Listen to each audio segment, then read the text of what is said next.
Et quand la tristesse arrive, je sais tu es là, toujours près de moi.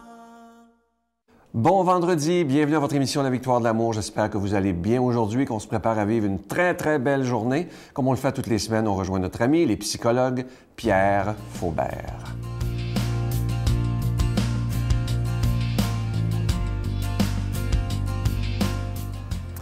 Il m'arrive d'entendre des personnes que je vois en thérapie des expressions qui sont déconcertantes, mais qui décrivent très bien la réalité que vivent ces gens-là. Il y a une personne qui a utilisé l'expression « ma grenade dégoupillée ». Vous savez, c'est quoi une grenade? C'est rond. Je ne sais pas dire j'allais en amener une, mais j'en ai pas. Mais ça ressemble à un petit pas un pamplemousse, mais un ananas. Et puis, ça a une goupille. Et puis, si on enlève la goupille, on lance la grenade. Et puis, en lançant la grenade, eh bien, il y a un détonateur et ça explose et ça fait beaucoup de dommages. Et la grenade est ainsi faite pour faire le plus de dommages possible parce que ce sont des parties du shrapnel, ça s'appelle, qui va agir comme projectile et jusqu'à tuer les gens. Alors, elle dit qu'elle est comme une grenade dégoupillée. Ça veut dire quoi, ça? Ça veut dire que si elle lâche prise de sa grenade, la poignée part et puis ça saute. Autrement dit, c'est une destruction. Je me souviens d'avoir rencontré un monsieur breton qui avait écrit un livre sans main et sans yeux. Je l'avais rencontré en Belgique. Il était venu même vivre dans notre communauté à l'Arche, où j'étais. Et ce monsieur-là était tombé sur une grenade pour protéger ses compagnons dans une fosse. Et finalement, il s'en est sorti, mais totalement handicapé, et il continue à donner des conférences. Mais cette dame-là, elle disait qu'elle était une grenade découpée, ce qui veut dire qu'elle était prête à sauter à n'importe quel moment. Mais pourquoi? Pourquoi? Mais là, je ne veux pas donner des détails parce que c'est confidentiel. Mais je peux référer à des choses que nous faisons, à des mécanismes que nous appelons, par exemple, introjection. Qu'est-ce que c'est une introjection? Une introjection, c'est lorsque nous nous injectons, je dirais, de ce qui n'est pas constructif, ce qui est plutôt destructeur de la part des personnes signifiantes dans nos vies et surtout pendant notre enfance. Évidemment, quand on parle de personnes signifiantes, on parle des parents. Et je suis parent et j'ai été introjecté par mes enfants et je le vois. Et ça n'est pas toujours évident parce que lorsque l'enfant introjecte les limites ou les défauts des parents, eh bien, on le voit dans l'enfant. Le parent le voit dans l'enfant sans le voir. Et il n'aimera pas ce qu'il voit dans l'enfant. Mais en fait, il se voit lui-même ou elle se voit elle-même. Et cette personne ne s'aimait pas parce qu'elle avait introjecté, c'est triste à dire, mais c'est pour ça souvent que les gens viennent en thérapie, elle avait introjecté, non pas l'amour, parce qu'il n'y en avait pas, mais plutôt une forme de destruction pour faire en sorte que la personne disparaisse. Et c'est ça qu'elle ressentait. Et elle l'a découvert. Alors c'est ça qu'on doit faire, découvrir nos grenades. Bonne journée. Notre Père qui es aux cieux, que ton nom soit sanctifié, que ton règne vienne, que ta volonté soit faite sur la terre comme au ciel. Donne-nous aujourd'hui notre pain de ce jour. Pardonne-nous nos offenses comme nous pardonnons à ceux qui nous ont offensés. Ne nous laisse pas entrer en tentation, mais délivre-nous du mal, car c'est à toi qu'appartient le règne, la puissance et la gloire pour les siècles des siècles. Amen. La Victoire de l'amour vous invite à son pèlerinage annuel en République tchèque et en Pologne, du Petit Jésus de Prague à la ville natale de Saint-Jean-Paul II, en compagnie de Brigitte Bédard, l'abbé Donald Thompson et la participation occasionnelle de Sylvain Charon. Nous visiterons entre autres les villes de Prague, Cracovie, Auschwitz et plusieurs autres. Nous visiterons aussi la maison natale de Saint-Jean-Paul II, du 11 au 22 juin 2018. Informations, réservations, voyage intermission, 514-288-6077 ou 1-800-465-3255. Je suis tellement content de vous parler de ce nouveau cadeau du mois pour le mois de février, une belle exclusivité de la Victoire de l'amour, vous le voyez à l'écran. Il s'agit du bracelet, un bracelet avec cœur de cristal et une belle croix argentée. Et évidemment, ce bracelet, il est déjà béni. Et on a choisi ce cadeau-là parce que vous voyez, le cristal, c'est des petits cœurs, c'est de toute beauté, c'est des cœurs noirs et c'est vraiment du vrai cristal. Et on a choisi ça parce que c'est le mois de février, le mois de l'amour et de l'amitié. Ça se donne vraiment bien en cadeau. Alors, je vous rappelle que c'est avec un don de 25 $ et si vous en voulez deux, avec un don de 40 $. Je vous donne l'adresse. La Victoire de l'amour, casier postal 120, succursale Boucherville à Boucherville, le J4B 5E6, je vous la redonne. La Victoire de l'amour, casier postal 120, succursale Boucherville à Boucherville, le J4B 5E6. Également par téléphone, par carte de crédit du lundi au vendredi de 8h30 à 16h30 dans le 514-523-4433, 523-4433 ou sans frais, le 1-888-811-9291, 1-888-811-9291. Et il y a beaucoup de gens qui nous demandent est-ce que c'est sécuritaire de faire un don par Internet? Je dois vous dire que notre site, il est sécurisé, il n'y a aucun danger. Et évidemment, c'est extrêmement rapide. On vous envoie votre cadeau dès le lendemain. Alors, c'est le www.lavictoiredelamour.org et vous allez dans la section du don. Et en quelques clics, votre don est fait et on vous envoie votre cadeau du mois. Alors, je vous rappelle ce magnifique bracelet avec cœur de cristal. Le cristal, il est noir et avec une belle petite croix de Jésus argentée. Et évidemment, ce bijou est déjà béni. Je vous remercie de tout cœur de votre grande générosité, mais merci aussi de prier pour la victoire de l'amour.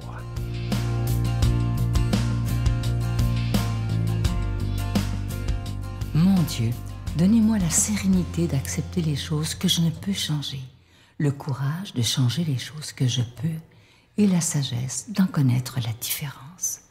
Amen. Aujourd'hui, la parole de Dieu est proclamée par notre ami l'abbé Éloi Giard.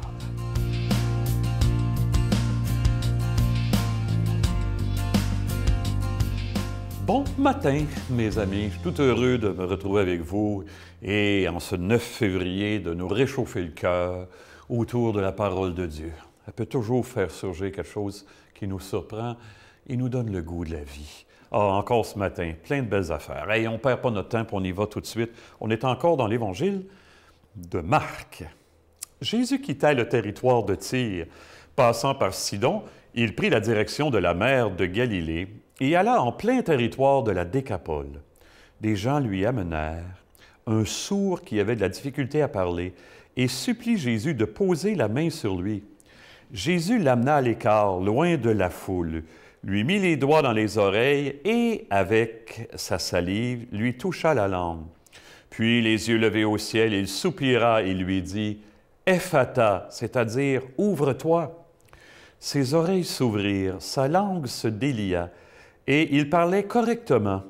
Alors Jésus leur ordonna de n'en rien dire à personne, mais plus il leur donnait cet ordre, plus ceux-ci le proclamaient. Extrêmement frappé, il disait « Il a bien fait, tout ce qu'il fait est admirable, il fait entendre les sourds et parler les muets. » Il y a quelque temps, une dame âgée dans une de mes paroisses m'a raconté un fait que plusieurs parmi vous pourriez raconter avec des variantes. Cette femme-là, elle avait une tante, donc ça fait longtemps, qui, lorsqu'elle était jeune, était prise parfois, qu'elle était jeune enfant, bébé, était prise de convulsions. Et les médecins ne savaient pas quoi faire avec ça, ils avaient tout tenté. Et donc, on s'en va à l'oratoire voir le frère André.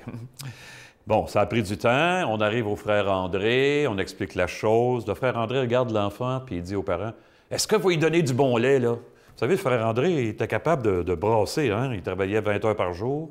Puis il priait le restant du temps. Alors, bon, est-ce que vous lui donnez du bon lait, là? Oui, frère André, soyez sans crainte. tout ce qu'il y a de meilleur pour elle. Frère André le regardait encore.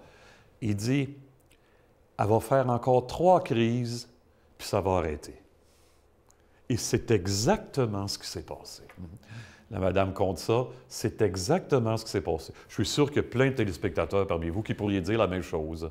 Bon, hey, des Jésus puis des frères André pour guérir tous les malades comme ça dans l'Évangile, puis comme cette madame-là. Là. On n'en a plus dans notre monde, hein? Des fois, je me dis à Dieu, pourquoi pas moi? Puis tout de suite, je me ravise, Seigneur, c'est aussi bien de ne pas être moi. J'aurai l'ego encore plus gros que l'oratoire du Mont-Royal, l'oratoire Saint-Joseph, justement. Mais, frère André, lui, c'était l'humilité sur 2 pattes. Hein? Mais, Jésus, il dit dans l'Évangile, « Ouvre-toi ». Ça, je pense que si on est habité par le Christ, on est invité à le dire aux gens, mais il va falloir commencer par dire à Dieu, « Ouvre-moi ». C'est là tout le challenge, je pense, ce matin. Hein? Quelle que soit ma façon de comprendre le monde, de voir, de sentir, quelles que soient les transformations de ma vie ultérieure, Seigneur, ouvre-moi. Je pense que les gens, sans le savoir, ils attendent ça. Hein? L'autre jour, une jeune mère de famille est venue me voir, puis elle se prépare à la confirmation, puis c'est une madame qui la préparait, puis la madame est tombée malade, puis... Bon, cette jeune mère de famille est déménagée, elle n'est plus dans mes paroisses, mais elle m'a appelé, « Tu peux-tu m'accompagner, finir? Ça ferait tellement mon affaire, monsieur le curé, pouvez-vous? » Bon, oui, viens, ça va me faire plaisir. Et là, j'ai pris un petit pain de la parole, vous savez, et c'était marqué, je lui ai donné, c'était marqué dessus, « Entre dans la joie de ton Seigneur. » Et j'ai dit, elle s'appelle Martine, cette belle enfant, j'ai dit, « Martine, tu te sens-tu invitée à ouvrir puis à entrer dans quelque chose de neuf? Tu sens-tu ça que la vie t'appelle, qu'il y a un désir d'aimer qui est plus fort que tout au fond de toi? Que si tu dis oui, il va y avoir un seuil qui va être franchi. Que si tu dis oui, tu vas t'expérimenter quelque chose de neuf et que tu ne pourras plus jamais revenir en arrière. Tu sens-tu qu'intérieurement, là, c'est la mission que tu as, comme tous les humains, mais tu te prépares à la confirmation. Puis tu sens-tu, en m'entendant parler, comment c'est vibrant, c'est vrai au fond de toi? As-tu le goût de ça? Elle me regardait, elle ne s'attendait pas à ça. Hein? Elle dit, oui, je le sens. Si tu me dis, j'ai répondu, si tu me dis vraiment jusqu'à quel point tu le sens, là, si je le sens, je te confirmerai sur le champ. L'intensité du désir qu'il y a au fond de toi, bien, c'est ça que les gens, sans le savoir, là, ils attendent de nous. L'intensité du désir de partager ce qu'on a expérimenté, comment Dieu nous a fait entrer, comment Dieu nous a ouverts, nous qui sommes sourds, muets, boiteux, aveugles, que Dieu nous bénisse, qu'il fasse exploser ses dons en nous pour la vie du monde. Au nom du Père et du Fils et du Saint-Esprit, Amen. Bonne vie, bonne journée tout le monde. Je vous salue Marie, pleine de grâce. Le Seigneur est avec vous. Vous êtes bénie entre toutes les femmes, et Jésus, le fruit de vos entrailles, est béni. Sainte Marie, Mère de Dieu, priez pour nous pauvres pécheurs, maintenant et à l'heure de notre mort. Amen. La victoire de l'amour présente Approfondir sa foi, découvrir Jésus, vrai homme, vrai Dieu. Un parcours biblique d'une durée de plus de 6 heures sur l'homme de Nazareth qui a transformé le monde à tout jamais.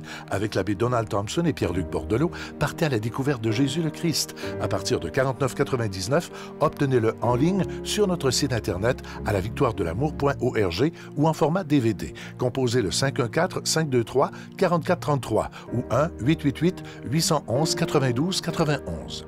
Je vous invite à ne pas manquer l'émission de ce dimanche, une émission tout à fait spéciale. Je rencontre avec beaucoup de joie Lorraine et Jean Renaud. Imaginez si c'est un couple qui se sont mariés et un jour, Lorraine découvre que son mari a un secret très grave qu'il ne lui a jamais parlé. Alors elle a le choix, soit elle divorce ou elle pardonne et comprend. Vous allez voir ce qu'ils ont décidé, mais c'est toute une histoire. Vous allez voir, vous, comment vous auriez réagi. Écoutez bien ça, ils ont même écrit un livre là-dessus. C'est assez impressionnant. À demain. Bye. Je dis souvent que j'ai pris 2 coups de poignard dans le dos. Le premier coup de poignard, ça a été Lorraine, selon toute vraisemblance. J'ai un fils qui a 14 ans au Chili qui s'appelle Vicente.